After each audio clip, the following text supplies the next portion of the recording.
आइए उन्हीं से बात करते हैं कि और वो शख्स है पूर्व मुख्यमंत्री अशोक गहलोत के ओएसडी लोकेश शर्मा।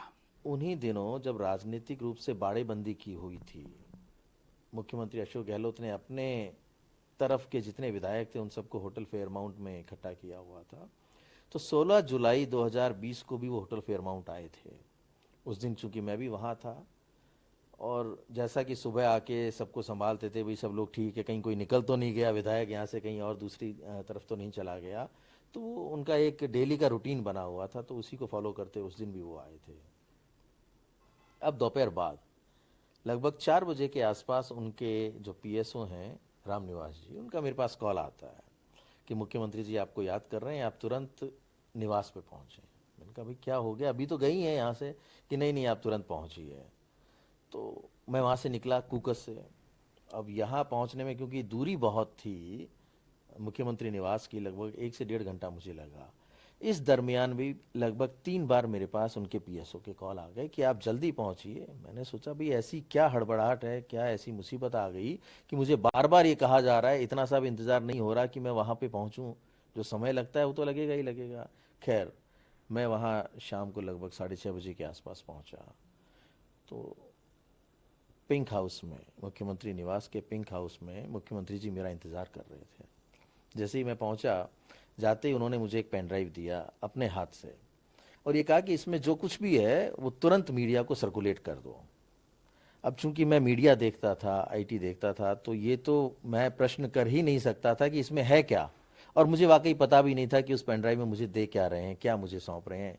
चूंकि मैं मीडिया से संबंधित काम करता था, डे टू डे की एक्टिविटीज़ में डेली मुझे जो भी दिशा निर्देश दिए जाते थे, चाहे वो सरकार से संबंधित दिए जाते हों या मुख्यमंत्री के कार्यक्रमों से संबंधित दिए जाते हों, या स्वयं मुख्यमंत्री जी कुछ भी करवाना चलवाना, या कहते हैं ना कि मीडिया से संबंधित, भाई आज अभी आपको ये खबर चलवानी है, इसको इस तरीके से मैनिपुलेट करना है, या ये बातें इनको बतानी है, ये ब्रेकिंग चलवानी है, तो वो मेरे काम का हिस्सा था और मैं उसी काम को करता आया था। तो जैसे ही उन्होंने मुझे पेन ड्राइव दिया और ये कहा कि ये मीडिया को सर्कुलेट करना है, तो मैंने कहा ठीक है सर, कर देता हूँ मैं अभी। अब चूंकि पेन ड्राइव से तो इमीडिएटली सर्कुलेट किया नहीं जा सकता, कोई भी ऐसा मोड नहीं था कि मैं पेन ड्राइव से आप सभी लोगों के माध्यम तक वो पहुंचा देता मैं। तो मैं उस पेन ड्राइव को लेके अपने घर आया। आके मैंने उस पर जो कंटेंट था उसे एक लैपटॉप पे कॉपी किया, और लैपटॉप से अपने मोबाइल डिवाइस पे लेकर व्हाट्सएप के माध्यम से आप सभी मीडिया के साथियों तक मैंने वो जो कुछ भी उसमें था उसको सर्कुलेट कर दिया हूँ।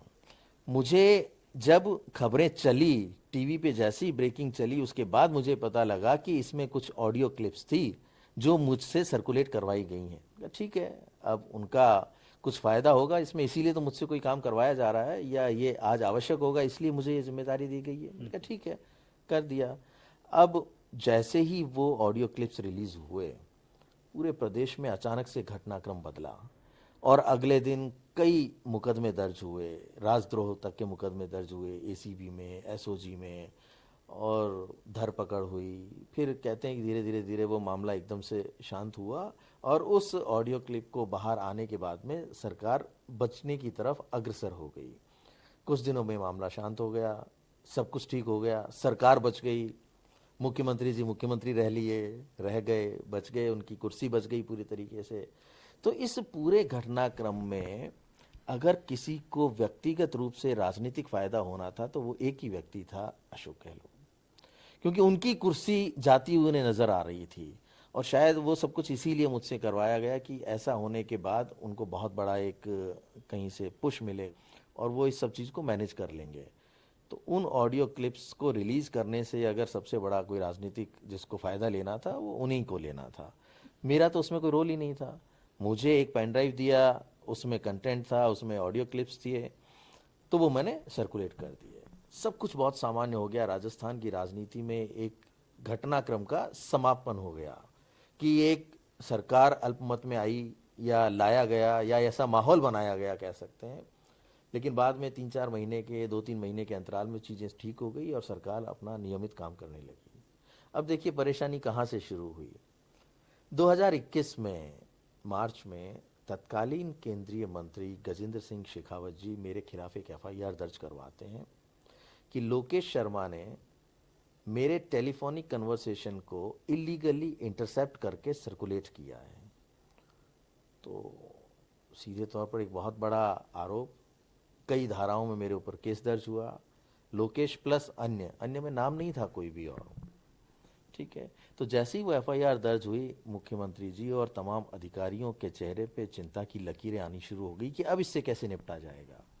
मुझे बुलाया गया और ये कहा कि आप बिल्कुल चिंता मत करना, चाहे हमें सुप्रीम कोर्ट जाना पड़े, आपको कुछ नहीं होने देंगे, आप निश्चिंत रहिए। अब यहाँ ध्यान देने वाली बात यह है कि प्रदेश का मुखिया, मुख्यमंत्री स्वयं आपके सर पे हाथ रख के आपको ये भरोसा दिलाए कि आप मेरे संरक्षण में हो, आप निश्चिंत रहो, कुछ भी नहीं होने देंगे। तो कौन मूर्ख होगा जो उस बात पे भरोसा नहीं करेगा। मैंने वही किया। उन्होंने मुझे जो आश्वासन दिया, मैं उसी आश्वासन पे चलने लगा। जब जब भी मुझे एसओजी में पूछताछ के लिए बुलाया गया क्राइम ब्रांच के द्वारा दिल्ली में, तो उसके जाने से पहले मेरी उनसे बात होती थी कि कल मुझे बुलाया है, नोटिस आया हुआ है, ठीक है। तो मुझे जो निर्देश देते थे कि कल आपको ये कहना है वहाँ जाके, क्योंकि तब तक तो मैं उनके ओएसडी के रूप में काम कर रहा था और जो मुझे कहा जाएगा वही मैं करूँगा। तो जो मुझे दिशा निर्देश दिए जाते थे वही बात मैं लगातार वहाँ कहता रहा। चीज़ें चलती रही, सब कुछ चलती रही। अब देखिए कहाँ बदलाव आना शुरू हुआ। जैसे जैसे समय पूरा होने लगा, सरकार के 5 वर्ष पूरे होने को आए, समय व्यतीत होने लगा और उन्हें लगने लगा कि अब इसके पास कुछ ऐसा है नहीं जिसकी वजह से मेरे राजनीतिक करियर पे कहीं कोई डेंट लगने की संभावना हो। इसके लिए उन्होंने एक काम और किया था। जैसे ही ये सारा घटनाक्रम हो गया और उसके बाद क्राइम ब्रांच में एफआईआर दर्ज हुई, तो मुझे कहा गया कि ये सारे जो भी सबूत हैं, चाहे वो पेन ड्राइव है, लैपटॉप है या आपका जो फ़ोन डिवाइस है जिससे आपने मीडिया को भेजा है, उन सबको नष्ट कर दो, उनको डिस्ट्रॉय कर दो। ये मुझे कई बार कहा गया। Like, comment, and subscribe.